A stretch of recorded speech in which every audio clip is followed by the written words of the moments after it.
अद्य दिनांक 12/12/2020 दिवस शनिवासरः अहम गोपाल प्रसाद आचार्य सरस्वती विद्या मंदिर किशनगंज कक्षा सप्तमी त्रयोदश पाठ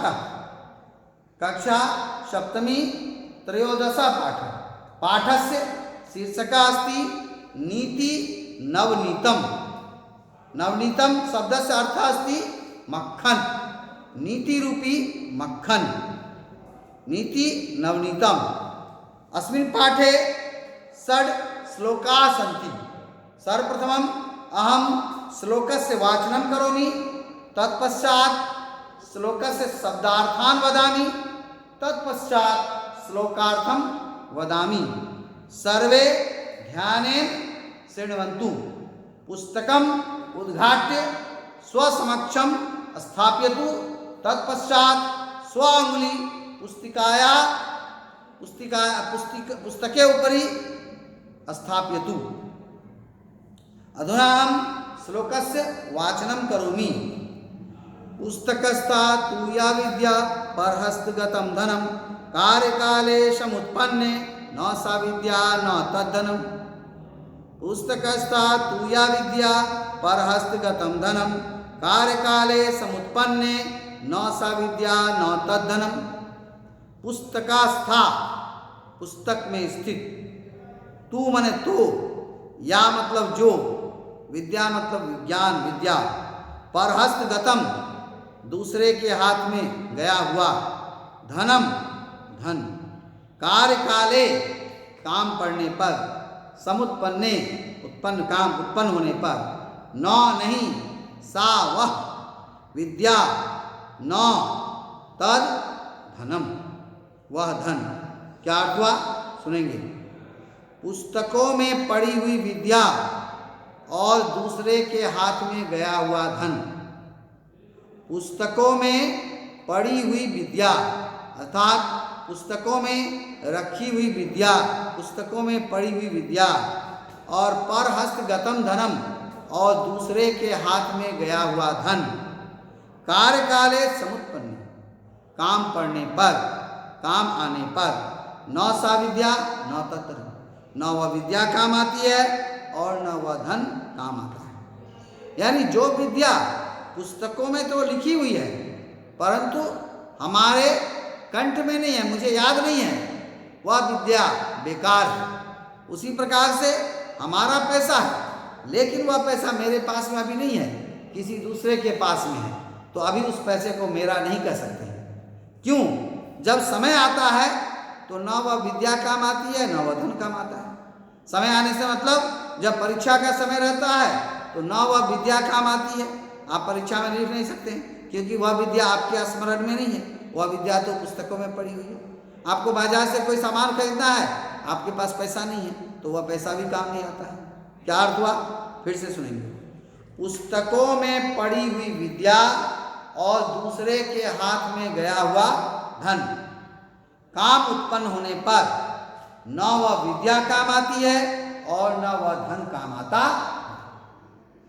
पुस्तकों में पड़ी हुई विद्या और दूसरे के हाथ में गया हुआ धन, काम उत्पन्न होने पर न वह विद्या काम आती है और न वह धन काम आता है। इति समाप्तम प्रथमं श्लोकम। अधुना हम द्वितीय श्लोकस्य वाचनं करोमि। विद्वत्वं च निरपत्वं च नैव तुल्यं कदाचन स्वदेशे पूज्यते राजा विद्वान सर्वत्र पूज्यते। पुनः एक बार। विद्वत्वं च निरपत्वं च नैव तुल्यं कदाचन स्वदेशे पूज्यते राजा विद्वान सर्वत्र पूज्यते। बहुत अच्छा श्लोक है। विद्वत्वं च निरपत्वं च, विद्वान और राजा में कभी तुलना नहीं की जा सकती। विद्वत्वम मतलब विद्वान, विद्वान में, और निरपत्वम मतलब राजा में, यानी विद्वान के गुणों में और राजा के गुणों में कभी तुलना नहीं की जाती है, नहीं की जा सकती है। स्वदेशे पूज्यते राजा, राजा तो अपने देश में पूजा जाता है। राजा जो होते हैं वह केवल अपने देश में पूजा जाएगा, वह दूसरे देश में नहीं पूजा जाता है। लेकिन विद्वान सर्वत्र पूजते, लेकिन विद्वानों की पूजा सब जगह होती है, अपने देश में भी होती है और पड़ोसी मुल्कों में भी होती है, दूसरे देश में भी होती है। इसलिए कहा गया है कि विद्वान और राजा में कभी तुलना नहीं की जा सकती है। राजा अपने देश में पूजा जाता है और विद्वान जो है वह सभी जगह पूजे जाते हैं। जो विद्वान होते हैं वह भारत में भी पूजनीय है, नेपाल में भी पूजनीय है, पाकिस्तान में पूजनीय है, अमेरिका में पूजनीय है, सभी देशों में पूजनीय होता है। तो विद्वान और राजा में कभी तुलना नहीं की जा सकती है। राजा अपने देश में पूजा जाता है और विद्वान सभी जगह पूजे जाते हैं। विद्वानों की पूजा सर्वत्र होती। अधुना द्वितीयं श्लोकं समाप्तम, तृतीयं श्लोकं वदामि। को अतिभार समर्थानां किं दूरं व्यवसायिनां, को विदेशा स्वविद्यानां कः परप्रियवादिनां। को अतिभार समर्थानां किं दूरं व्यवसायिनां, को विदेशा स्वविद्यानां कः परप्रियवादिनां। को अतिभार समर्थानां, सामर्थ्यवान व्यक्तियों के लिए भार क्या है? यानी सामर्थ्यवान मतलब शक्तिशाली। हमारे अंदर में यदि शक्ति है तो शक्तिशाली व्यक्तियों के लिए भार क्या है? तो जो शक्तिशाली व्यक्ति होते हैं उसके ऊपर 1 कुंटल लाद दिया जाए या 2 कुंटल, वह उसे ढोकर गंतव्य स्थान को चले जाते हैं। तो सामर्थ्यवान व्यक्तियों के लिए भार क्या है? किंग दूरं व्यवसायिनां, व्यापारियों के लिए दूर क्या है? किंग दूरम, क्या दूर है? व्यवसायिनां, व्यापारियों के लिए, व्यापारियों के लिए दूर क्या है? किंग दूरं व्यवसायिनां, व्यापारियों के लिए दूर क्या है? को विदेशा स्वविद्यानां, विद्वानों के लिए विदेश कौन है? जो लोग विद्वान होते हैं अपने देश में भी वह विद्वान है और पराये देश में भी विद्वान। इसलिए कहा गया विद्वानों के लिए विदेश क्या है? और कह परप्रियवादिनां, और प्रिय वचन बोलने वालों के लिए, मधुर वचन बोलने वालों के लिए पराये कौन होते हैं? अर्थात कोई नहीं। सामर्थ्यवान व्यक्तियों के लिए भार क्या है? व्यापारियों के लिए दूर क्या है? विद्वानों के लिए विदेश क्या है? और मधुर वचन बोलने वाले, प्रिय वचन बोलने वालों के लिए पराये कौन हैं? अर्थात कोई नहीं। सामर्थ्यवान व्यक्तियों के लिए भार क्या है? व्यापारियों के लिए दूर क्या है? विद्वानों के लिए विदेश क्या है? और मधुर वचन बोलने वालों के लिए पराये। को अतिभार समर्थानां, सामर्थ्यवान व्यक्तियों के लिए भार कुछ नहीं है, जहाँ भी चाहे उस भार को लेके जा सकते हैं। और व्यापारियों के लिए दूर क्या है? जो व्यापारी वर्ग होते हैं वह तुरंत यहाँ बैठेंगे प्लेन में और तुरंत मुंबई पहुँच गए, तुरंत विदेश पहुँच गए।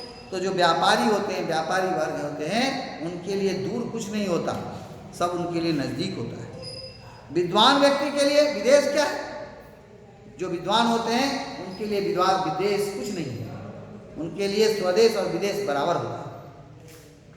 और मधुर वचन बोलने वालों के लिए, जो व्यक्ति मधुर वचन बोलते हैं उनके लिए पराये कौन नहीं? कोई नहीं। अर्थात उनके लिए सभी अपने ही होते हैं, क्योंकि मधुर वचन जो बोलने वाला व्यक्ति होता है, सुनने वाले व्यक्ति के लिए, उसका सुनने वाला व्यक्ति उसके लिए पराया कोई नहीं होता। क्या अर्थ आप सुनिए?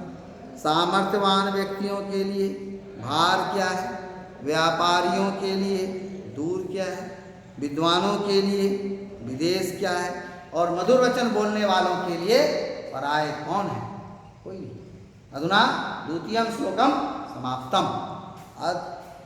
पिता स्वर्ग पिता धर्म पिता ही परमं तपः, पितृप्रीतिम आपन्ने प्रियन्ते सर्वदेवता।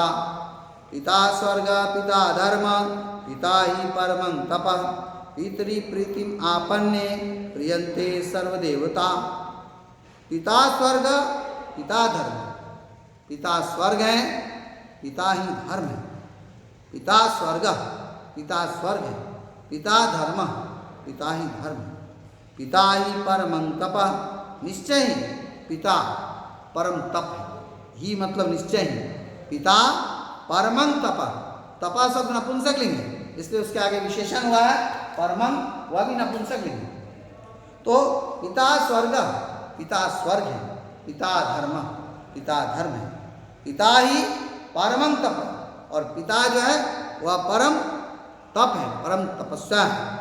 पितृ प्रीतिम आपन्ने, और पिता के प्रसन्न हो जाने पर प्रियंते सर्व देवता, सभी देवता प्रसन्न हो जाते हैं। यदि पिता में प्रसन्नता आ जाती है, पिता के प्रसन्न हो जाने पर सारे देवता, सभी देव प्रसन्न हो जाते हैं। पिता स्वर्ग है, पिता धर्म है, निश्चय ही पिता परम तप है। पिता के प्रसन्न होने पर सभी देवी देवता प्रसन्न हो जाते। पिता स्वर्ग है, पिता धर्म है, निश्चय ही पिता परम तप है।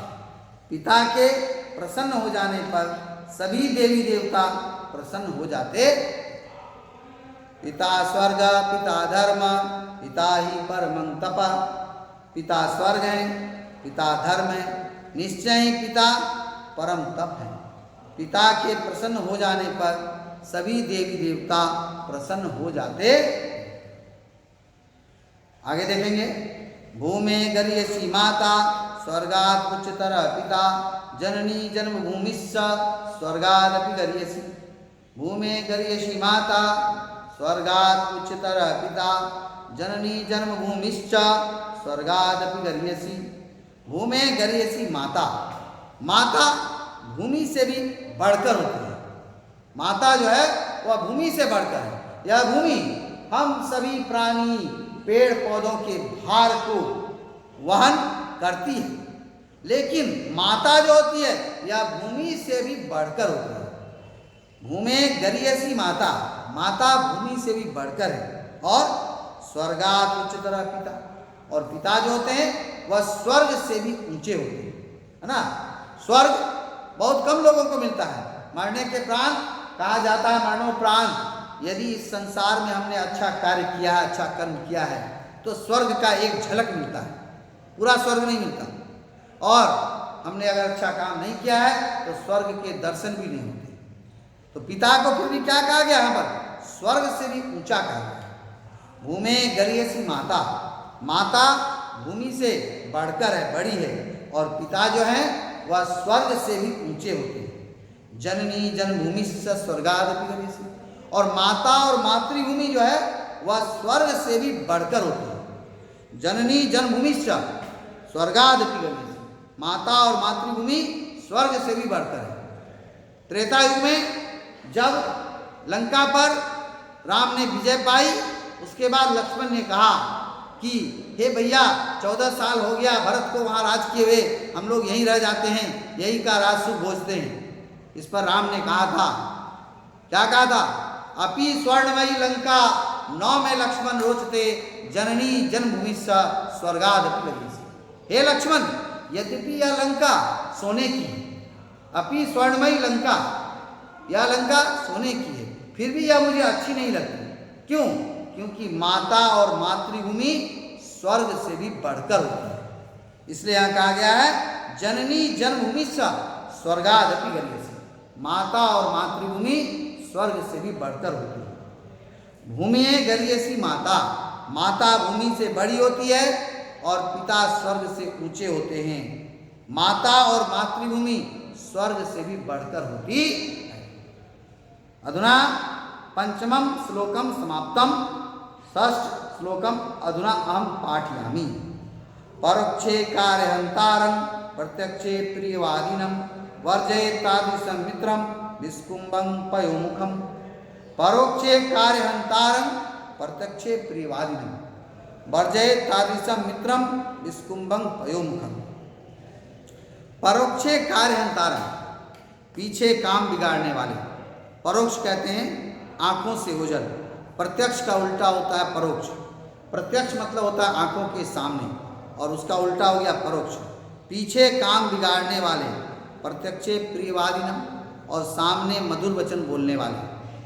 पीछे काम बिगाड़ने वाले, पीछे आपकी बुराई करने वाले, और सामने में प्रशंसा करने वाले, सामने मधुर वचन बोलने वाले। मित्र को छोड़ देना चाहिए, वैसे दोस्त को छोड़ देना चाहिए। किस प्रकार से? उदाहरण है, अंदर दूध भरे हुए एक घड़ा है जिसके अंदर में दूध भरा हुआ है और ऊपर विष से परिपूर्ण घड़े को छोड़ दिया जाता है।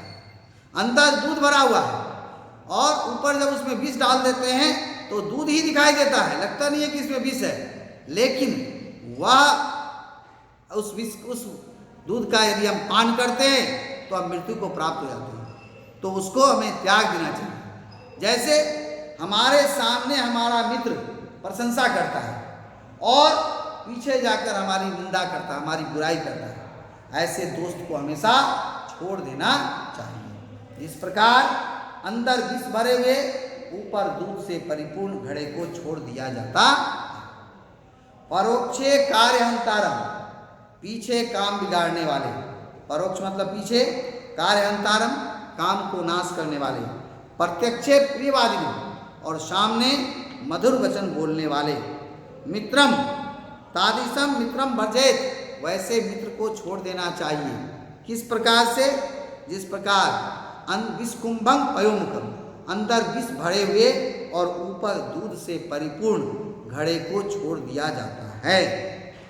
पीछे काम बिगाड़ने वाले और सामने मधुर वचन बोलने वाले मित्र को उसी प्रकार छोड़ देना चाहिए जिस प्रकार अंदर विष भरे हुए और ऊपर दूध से परिपूर्ण घड़े को छोड़ दिया जाता है।